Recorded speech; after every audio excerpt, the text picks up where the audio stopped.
Welcome to waves media Telugu. నర్సరావుపేటలో నిర్వహించిన కార్యక్రమంలో అంబేద్కర్ ఆశయ సాధన సమితి జాతీయ అధ్యక్షుడు కాల్వ రవి దళిత క్రైస్తవులకు తక్షణమే ఎస్సీ హోదా కల్పించాలని డిమాండ్ చేశారు.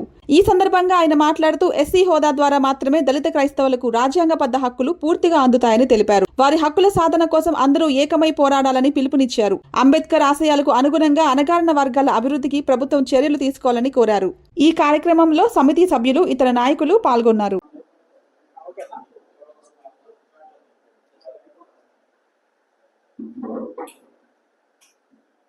ఈరోజు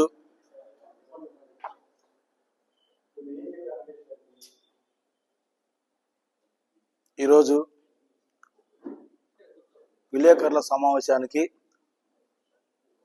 విచ్చేసినటువంటి పాత్రికేయ సోదరులందరికీ నా ఉద్యమ అభినందనలు తెలియజేస్తా ఉన్నాను. ఈ దేశంలో ఇప్పుడు ప్రజెంట్ నడుస్తున్నటువంటి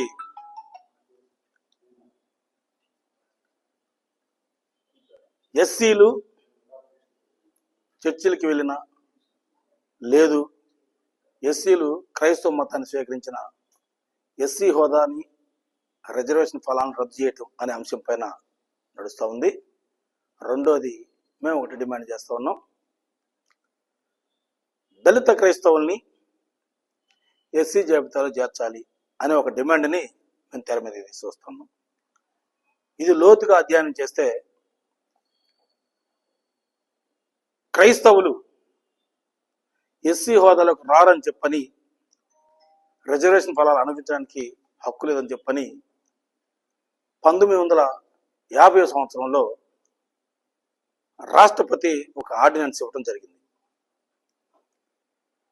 అయితే ఎస్సీ హోదాని ఎవరు అనుభవించాలి అనే ఒక అంశం పైన హిందువులు అనబడేటువంటి ఎస్సీలు మాత్రమే దీనికి అర్హులు అని చెప్పని ఆ రోజు ప్రకటించడం జరిగింది. ఆ తర్వాత 56లో చిక్కుల్ని కూడా ఎస్సీ హోదాలో చేర్చడం జరిగింది. దాంతోపాటు 1990లో కూడా రాజ్యాంగం ద్వారా బౌద్ధ మతాన్ని కూడా ఎస్సీ హోదాలో చేర్చడం జరిగింది. అంటే దశల వారీగా కొంతమందిని కూడా, కొన్ని కులాలని, కొన్ని మతాలను కూడా ఎస్సీ హోదాలో చేర్చడం జరిగింది. ఇప్పుడు మేము అడుగుతున్న ప్రశ్న ఏంటంటే, గతంలో అసలు క్రైస్తవ్యం చర్చిలకి ఎస్సీలు చర్చికి వెళ్తా ఉన్నారు. చర్చికి వెళ్తే ఎస్సీలు కాదు అని చెప్పని ఈ మధ్య కాలంలో సుప్రీంకోర్టు కూడా ఒక తీర్పుని వెలువడించటం, దాని మీద కొన్ని సంఘాలు, కొంతమంది నాయకులు కూడా స్పందించడం జరిగింది. మేము ఒకటే ప్రశ్నిస్తా ఉన్నాం. మన దేశంలో బ్రిటిష్ వాళ్ళు పరిపాలించక ముందు, రాజ్యాంగం అమల్లో లేకముందు, స్వాతంత్రం రాకముందు ఈ ఎస్సీలు అనబడే వాళ్ళని అంటరాని వాళ్ళుగా, ఊరుకు దూరంగా, ఊరు బయట ఆలయ ప్రవేశాలు కూడా లేకుండా చేసినటువంటి చరిత్ర మన ఈ దేశంలో ఉంది. బ్రిటిష్ వాళ్ళు వచ్చిన తర్వాత వాళ్ళు చర్చిలు కడితే ఆ చర్చిలోకి మాకు ఏదో ఒక దేవుడు కావాలి, ఎవరో ఒక దైవాన్ని మేము పూజించాలని ఒకే ఒక కారణంతో ఆలయ ప్రవేశం మాకు ఎలాగూ లేదు కాబట్టి బ్రిటిష్ వాళ్ళు వచ్చిన తర్వాత మమ్మల్ని చర్చిలోకి ఆహ్వానించారు. గతంలో చర్చిలోకి వెళ్ళటం వల్ల మేము అక్కడ ప్రార్థన చేసుకోవటం ఇలా జరిగింది. అయితే ఆ రోజు నుంచి ఈ రోజు వరకు కూడా చర్చిలకి వెళ్ళొద్దని అడ్డుపట్టడం జరిగింది. క్రైస్తవులపైన దాడులు జరుగుతూ ఉన్నాయి. ఆ రోజు జరుగుతున్నాయి, ఆ రోజు నుంచి ఈ రోజు వరకు కూడా క్రైస్తవులపైన దాడులు జరుగుతూనే ఉన్నాయి. ఎంతో మంది హతమారుస్తూ ఉన్నారు. మేము ఒకటే ప్రశ్నిస్తా ఉన్నాం, చర్చిలోకి వెళ్ళనివ్వట్లేదు, అలాగని చెప్పని గుళ్ళలోకి రానివ్వట్లేదు, ఆలయాల్లోకి రానివ్వట్లేదు. అసలు ఈ దేశంలో మేము మనుషులమేనా, మమ్మల్ని మనుషులుగా గుర్తిస్తా ఉన్నారా లేదా ఈ పాలకులని మేము ప్రశ్నిస్తా ఉన్నాం. కాబట్టి మేము ఒకటే డిమాండ్ చేస్తా ఉన్నాం, ఎస్సీలు జాబితాలో దళిత క్రైస్తవులందరినీ ఎస్సీ జాబితాలు చేర్చాలని ఒక డిమాండ్ చేస్తా ఉన్నాం. రాజ్యాంగ సవరణ జరగాలి. రెండోది, 1950లో ఇచ్చినటువంటి ఆర్డినెన్స్, రాష్ట్రపతి ఇచ్చిన ఆర్డినెన్స్, అది మళ్ళా దాన్ని సవరణ చేయాలి. ఎందుకంటే ఆ రోజు రాష్ట్రపతిని ప్రభుత్వం ఎన్నుకోలా. ఎందుకంటే అసలు ఆ రోజు ప్రభుత్వం 1947లో కేంద్రం చట్టాన్ని చేయాలి, పార్లమెంట్ చట్టాన్ని చేయాలి, కానీ రాష్ట్రపతి చేసింది. ఆర్డినెన్స్ ఇవ్వడం రాష్ట్రపతి ఇచ్చింది, కానీ పార్లమెంట్లో చట్టం చేయాలి దీన్ని. కానీ ఆ రోజు పార్లమెంట్ ఉంది. 1947 ఆగస్టు 15నే మనకు స్వాతంత్రం వస్తే అదే రోజు పార్లమెంట్ కూడా ప్రధానమంత్రిని కూడా అనౌన్స్ చేయటం, ఆ రోజు మనకి చట్టం కూడా చేయొచ్చు మరి. కానీ ఆ రోజు పార్లమెంటు అదేవిధంగా కేంద్ర ప్రభుత్వం మనకి అధికారంలో ఉన్నప్పటికీ రాష్ట్రపతి ద్వారా ఆర్డినెన్స్ తీసుకొచ్చారంటే ఇది కేంద్రం చేతులు దులుపుకొని వాళ్ళ మీద లేకుండా రాష్ట్రపతి చేత ఆర్డినెన్స్ ఇవ్వడం జరిగిందని చెప్పి నేను భావిస్తా ఉన్నాను. ఇప్పుడు కేంద్ర ప్రభుత్వం ఉంది, పార్లమెంట్ ఉంది, రాష్ట్రపతి ఉన్నారు. కాబట్టి ఈ చట్టాన్ని పార్లమెంట్లో చట్టం చేయాలి. పార్లమెంట్ ద్వారా చట్టం జరగాలి, రాష్ట్రపతి ద్వారా కాదు, పార్లమెంట్ ద్వారా చట్టం జరగాలి.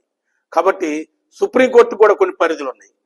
సుప్రీంకోర్టు చట్టం చేయదు, సుప్రీంకోర్టు చట్టం చేయదు, చట్టం చేయాల్సింది పార్లమెంటు.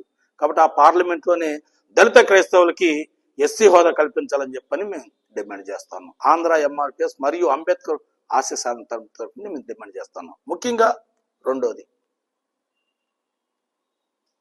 దళిత క్రైస్తవుల పైన జరుగుతున్న దాడులను బట్టి మేము తీవ్రంగా ఖండిస్తా ఉన్నాం. ఈ మధ్య కాలంలో ఎంతో మంది, వందల మందిని చంపేస్తూ ఉన్నారు, దాడులు జరుగుతూ ఉన్నాయి. అసలు చర్చిలకు కూడా కూల్చేసే పరిస్థితులు వస్తూ ఉన్నాయి.